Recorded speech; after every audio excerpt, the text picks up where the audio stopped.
반갑습니다. 반갑습니다. 네, 지난 시간에 뭐였죠? 지난 시간에 제가 그 공익신문과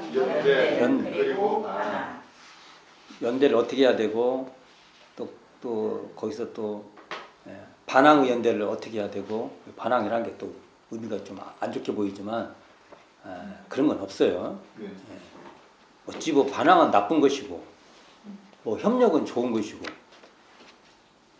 협력을 자기들 좋은 사람들끼리만 협력해서 다른 사람을 탄압해. 협착이지. 아주 그냥. 그러니까 단어 자체에 좋고 나쁘고 없어요. 그 안에 어떤 내용을 담냐? 이것만 있습니다. 자, 오늘은 그러면 공도를 할 때 공도와 정의 이를 한번 살펴볼 거예요. 공도와 정의는 어떤 관계가 있나. 그리고 이것을 그 윤회라는 무대에다가 한번 올려놓고 볼 거예요. 윤회라는 우리 원불교도 윤회 3세 윤회 얘기를 하고 그러지 않습니까? 그러니까 그 안에 놓고 한번 봅시다. 대종사님께서 월말통신 제11호에서 정의에 대해서 정의하십니다. 저는 이게 진짜 좋아하는데요. 정의란 자리타가 화하는 법, 이렇게 봐요. 자리타가 되도록 하는 거예요. 되도록 하는 법, 그러한 법, 그러한 방법, 그러한 어떤 그 길, 뭐 이런 것들이 바로 정의다 이거예요. 나는 이렇고 저쪽은 해롭고 저쪽은 좋고 나는 안 좋고, 그럼 이건 정의가 아니에요. 정의는요, 시작할 때도 자리타가 돼야 되고요, 과정도 자리타가 돼야 하고, 결과도 자리타가 돼요. 시작할 때도 자리타가 되도록 시작하고, 과정에서 또 하다 보면 문제가 있으면 그것도 보완이 돼야 되고, 결과가 왔는데 자리타가 안 돼. 그러면 자리타가 안 된 사람한테 보전도 해줘야 돼. 근데 이걸 잘못 이해하면은, 아니 지가 잘못해가지고 그렇게 됐으면은 그 과보를 받아야지 이렇게 말할 거 아닙니까? 아닙니다. 정의를 한다는 건 이 자리타가 시작도 그렇고 과정도 그렇고 결과까지도 자리타가 되도록 하는 게 정의다, 이렇게 볼 수 있죠. 그러니까 정의를 말할 때 일반적으로 대부분 기회균등, 어떻게 기회만 균등한다고 이게 정의입니까? 근데 지금 현재 논의 과정이 이 정도 논의를 해요. 기회만 그런 게 아니라 과정도 또 결과도 또 이렇게 가야죠. 이제 시작에 불과해요. 그래서 기회를 동등하게 제공하고 분배하느냐는 문제가 이 공정성 문제하고 아주 관계가 있어요. 그러나 이건 기회 균등은 시작에 불과하다, 이렇게 볼 수 있죠. 그래서 이제 사상가들을 한번 살펴봅시다. 아리스토텔레스의 정의는 어떻게 말을 하냐. 제가 이걸 잘 이해하고 하는지 모르지만 제 수준으로는 이렇게 이해하는 거예요. 이것도 그냥 최대한 단순화시켜서 말하는 거예요. 이게 정말 말하기가 참 어려워요. 이게 단순화시킨다는 게. 아리스토텔레스의 주장은 각자의 몫을 각자에게 주는 것이라고 하고 있어요. 기여한 정도에 따라서 그 몫을 나눠준다는 거예요. 이게 100점 맞은 사람한테는 100점, 80점 맞은 사람한테는 80점, 60점 맞은 사람한테는 60점, 이렇게 대우를 한다 이거예요. 기여한 만큼 기여한다. 그러니까 내가 돈을 막 해서 돈을 많이 벌었어. 그럼 그 돈을 가질 자격이 있다 이거죠. 그렇게 볼 수 있죠, 이게. 그러니까 이러한 정의론 는 이게 참 문제가 뭐냐면 그 사람의 출발부터 가지고 있는 사회적 조건 차이, 또는 그 어떤 그 상황의 그 상황이 다를 거 아닙니까? 이런 데서 발생되는 다양한 변수를 그냥 복잡한데 이것을 그냥 샥 그서서 똑같다고 그냥 인류화 시켜버려요. 얼마나 다릅니까? 부모의 그 경제 문제부터 해서 그 사는 조건이나 오죽이나 하면 요즘에는 영어를 못하니까 영어를 쓰는데 이 영국 같은 데서는 문자를 한대요. 왜? 전화를 하면은 자기 이 악센트만 갖고도요 사회적 그걸 알 수가 있대요.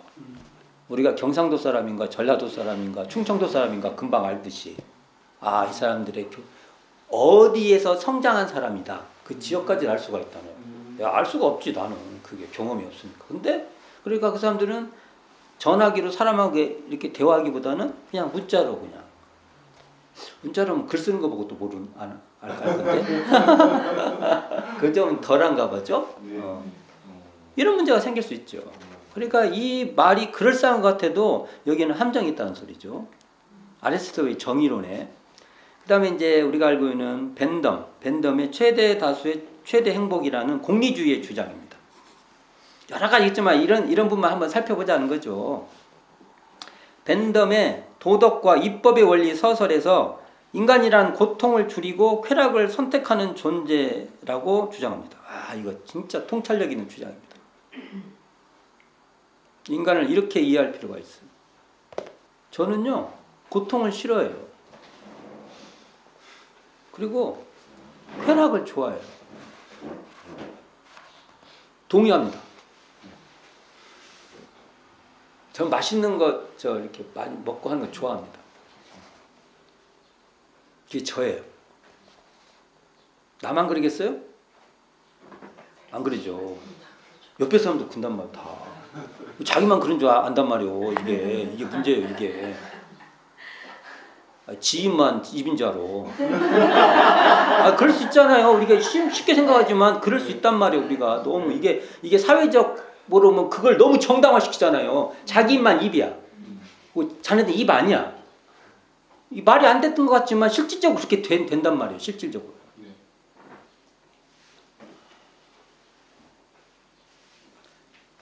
쾌락에 대한 요구와 더불어서 고통에 대한 혐오를 가지고 있다는 게 인간의 보편성이라는 거예요. 야, 이거 맞죠. 근데 인간 사회는 제한된 자원을 나눌 때 제한되잖아요. 아니, 이게 무한정이면은 다 좋은 거 다 써. 이럴 수 있죠. 근데 한계가 있으니까 이것을 참 쾌락이라는 걸 다 가질 수가 없어요. 맞죠? 이게. 그래서 제한된 자원을 가지고 최대한 쾌락을 최대화할 필요가 있다는 겁니다. 이게 정의예요. 이게 바로 최대 다수의 최대 행복. 최대 다수가 최대한 행복을 누리는 거. 현실적으로는 이게 참 타당하죠. 그러나 이 벤덤의 정의론에서는 소수자의 희생이 발생해요. 아, 이 문제. 지금 현대 사회에서 이 소수자의 문제가 얼마나 중요합니까? 최대 다수의 행복을 위해 소수자가 희생의 미랄이 돼야 된다는 것으로 이것을 정의를 하기에는 벤덤의 말에 위배돼요. 왜 위배되냐? 최대 다수라는 공리를 위해 소수의 고통을 피할 수 없는 전제로 받아들이면 그것은 역설적이게도 인간의 고통에 대한 혐오, 아까 나왔죠. 인간이란 어떤 사람이라고요? 고통에 대한 혐오가 있다는 거. 혐오한다는 차원에서 보면 고통 양이 증가하는 상황이 돼요. 그럼 정의가 아니죠. 결국 다수라는 강자 이익을 우선하는 것이지 이것을 정의라고 해서는 안 된다는 겁니다.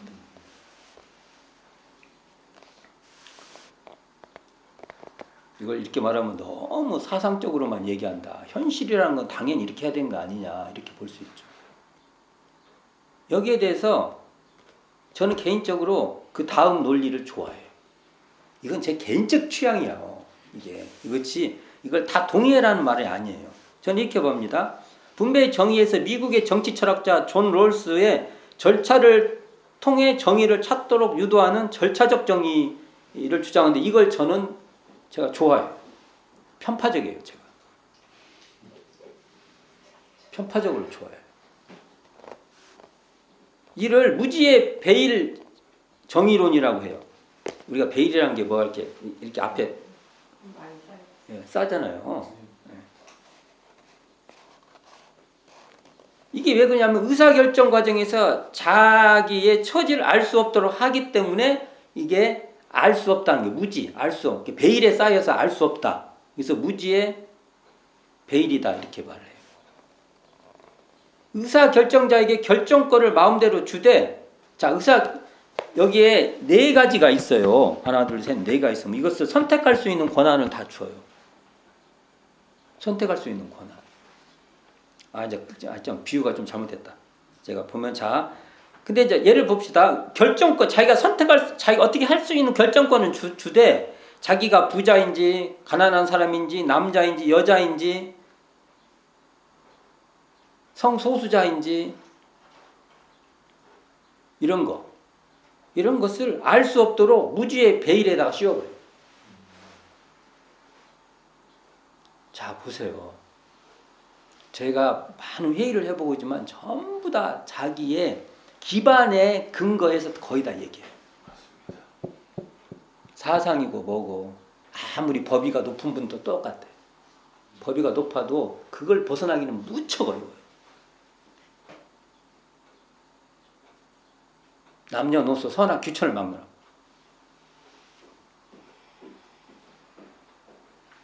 자 하나 예를 들어 봅시다. 여기서 케이크가 있어요. 여기에 케이크가 있어요. 케이크 요만한 케이크. 이 케이크를 나눠야 돼요. 이렇게.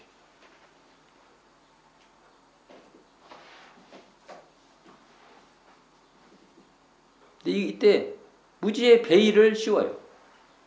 자, 무지의 베일을 씌워. 내가 나누었어 이렇게 나누는데 나눠놓고 이제 내가 이렇게 나눴어요. 나눠놓고 눈을 가려.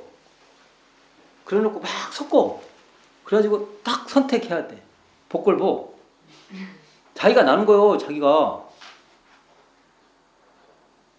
이걸 크게 나눈 거. 조그맣게 나눴어. 그러면 큰 걸 가질 수도 있지만 정말 작은 걸 가질 수도 있죠. 근데 왜 우리는 큰 걸 만들고 작은 걸 만드냐면 자기가 이걸 가질 수 있는 조건 속에 있으니까 만드는 겁니다. 다 그래요. 기득권이라는 게 그런 거예요. 그래놓고 거기다 대놓고 베리벨 얘기를 다 해요. 나쁜 사람들이. 그냥 무지의 베일을 씌워버리니까.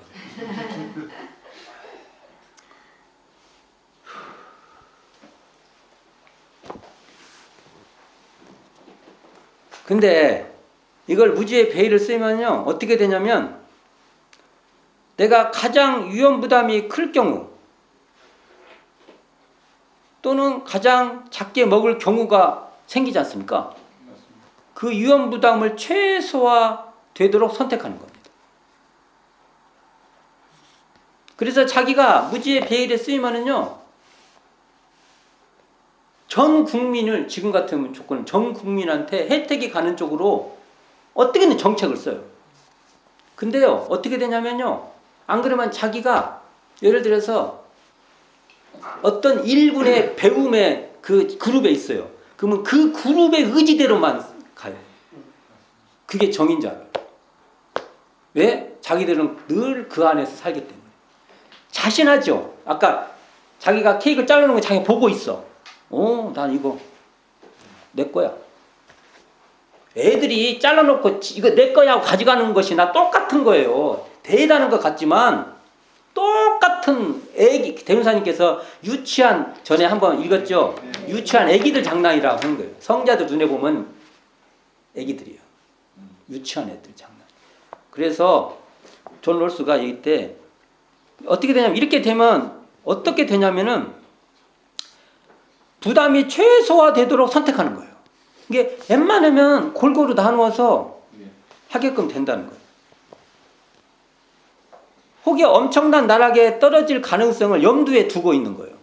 그러니까 보험이라는 걸 늘 생각을 해요. 보험. 가장 밑바닥 상황에 닥치는 최소 수혜자일 상황을 선택지로 그걸 전제로 해서 뭔가를 하는 겁니다. 근데 왜 이런 정책을 안 쓰겠어요? 자기들은 해당 사항이 안 되니까. 공심이 없는 사람들입니다.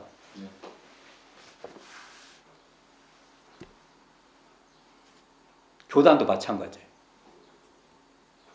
교단도 생각해 봐야 돼. 최소 수혜자의 이익이 최대화되도록 하는 원칙으로 선택하는 것이에요. 이게 이렇게 되면 최소 수혜자가 이익이 최대화되도록 해. 왜 그러냐면 그래야 자기도 거기에 나락에 안 떨어지니까.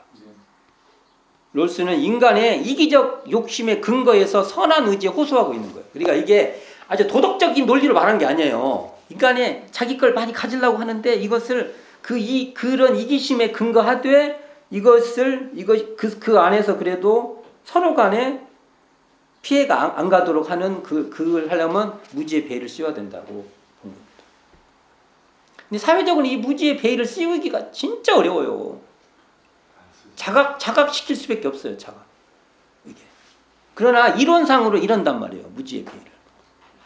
이런 자신의 처지를 가장 불리한 사람과 바꾸어 생각하는 역지사지의 절차적 사고를 해야만 되는 거예요. 그래서 이 훈련을 시켜야 된다는 거예요. 이게.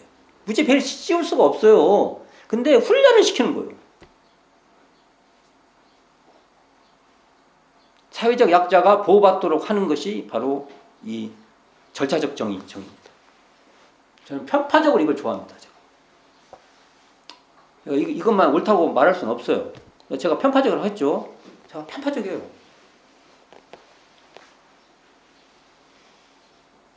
자, 이것을 이제 그라운드를 인과로 윤회의 그라운드에다가 한번 올려놓고 생각해 봅시다.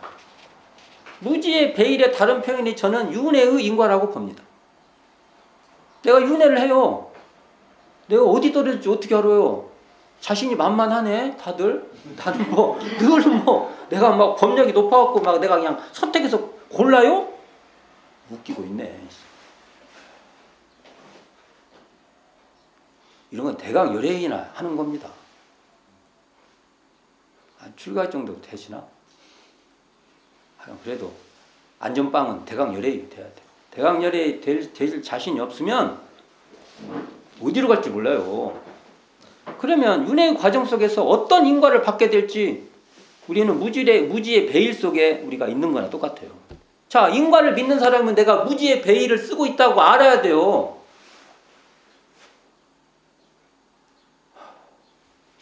근데 인과를 믿는 사람이, 삼세 인과를 믿는 사람이 특정한 이익을 도모하고 그 세력을 옹호하고 그래요? 모든 사람이 다 자리타가 되도록 가야죠. 윤회를 우리가 믿고 있는데 윤회를 안 믿죠. 그게 안 믿은 게 그런 소리를 하지. 누구라도 변화의 약자가 될 수 있다는 것이 인과 윤회의 사고예요. 내가 어디로 어떻게 어떤 인연을 만날지 몸을 받을 때 어떻게 알아요? 그러니까 일생만이 아니라 삼세를 윤회하기 때문에 이 기세간, 이 세상을 삼세를 윤회한 이 기세간을 약자가 살 수 있는 그러한 국토로 만들어 놓는 것이 결국은 자신에게 이롭게 된다는 것이에요. 윤회를 우리가 믿기 때문에 이렇게 해야 돼요. 내가 어떠한 윤회를 받을지 모르고 또 어떠한 인과 보응이 될지 모르기 때문에 사회적 조건을 약자가 살 수 있는 환경으로 만들어 놓는 것이 결국 자신에게 도움이 된다는 거예요. 이게 자신에게 이익이에요. 이게 알고도 짓고 모르고도 짓는 업에 대해서 서로 해독이 되고 은혜를 해독으로 갚는 게 아니라 우리가 어떻게 해도 이 사회가 서로는 상생 은혜로서 서로를 갚아가는 관계로 만들어 놓는 거예요. 결국 어떠한 윤회 조건 속에서도 주고받는 그 인과를 상생선연으로 풀어갈 수 있는 조건을 만들어 놓는 게 우리가 정말 좋은 거죠. 이게 바로 공익사회예요. 한번 봅시다. 우리가 혹여 내가 성차별이 있는 가정에 태어날 수 있어요. 아이 뭐 자신만만하지 마세요. 어디로 태어날지 몰라. 뭐 제가 지금 뭐 법력이 누가 막 몰려쳐서 우리 막 대단하십니다 해도 몸 바꿀 때 어떻게 될지 몰라요. 자신만만하지 마세요. 그래도 그 사회가 남녀 차별이 없는 세상이면 성차별은 약화되는 겁니다. 내가 무산자 없는 집안에서 태어났어요. 집 없는 고통 속에서 없는 집안인데 만약 세상이 잘못되면 집 없는 고통에서 얼마나 힘듭니까? 집만 없어요. 교육도 못 받지. 그래도 우리 잘 해놓으면 집 없는 고통을 덜어주는 세상일 때 집 없는 고통은 줄어드는 거예요.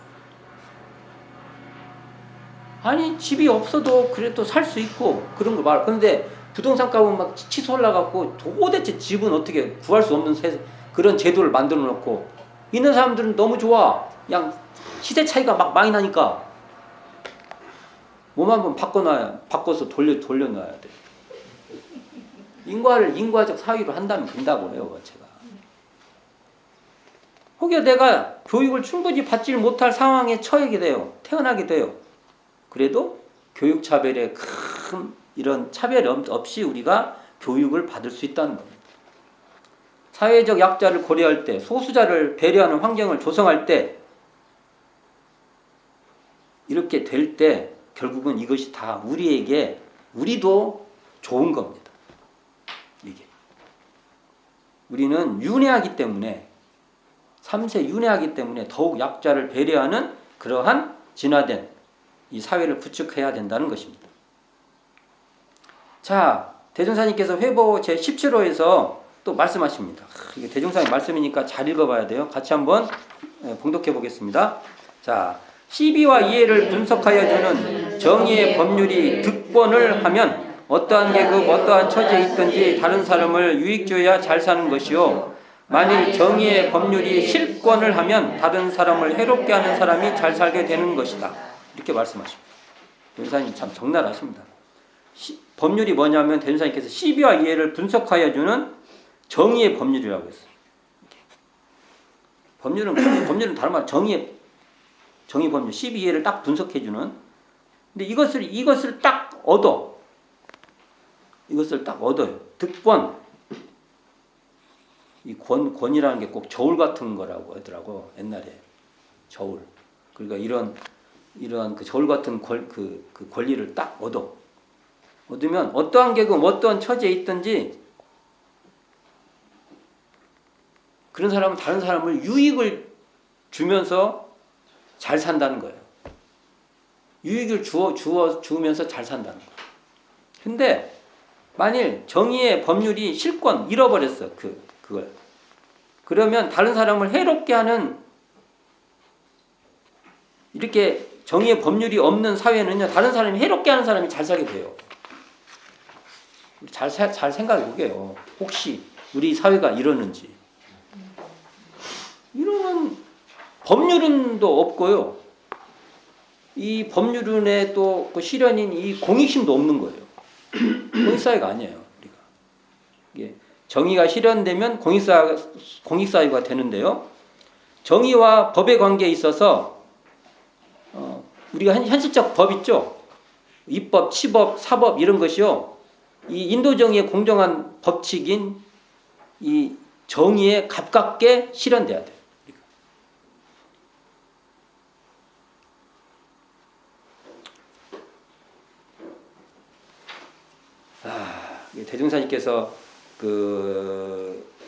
대종사님께서는 똑같은 거예요. 이론상 진리를 깨치니까 자리이탈을 주장하시는 거고 강자약자 진화사회요법을 주장하는 것이고 또 그걸 통해서 이 공도사회를 주장하시는 거예요. 같은 말이에요. 다. 이 표현을 이렇게 다 달려서 말했을 뿐이에요. 자타가 본래 없는, 그래서 자타가 둘이 아닌 이 자리를 아시기 때문에 자리타를 말씀하시고요. 그 자리타로 강자약자 진화상의법을 말한 거예요. 맞아요, 이게. 그리고 그런 사회가 공익사회입니다. 자, 오늘은 제가 인과 윤회, 이 윤회에 맞춰서 한번 이 설명을 해본 거예요. 윤회에 맞춰서요. 한번 잘 생각해보세요. 우리가 윤회를 믿는다면 정말 자리타가 되도록 해야 되는 것입니다. 자, 한번 이 지점은 살면서 많이 좀 생각을 해보시고, 제가 좀 심하게 말하는 말이 있으면 잘 이해해 주시기 바랍니다. 이상으로 마치도록 하겠습니다.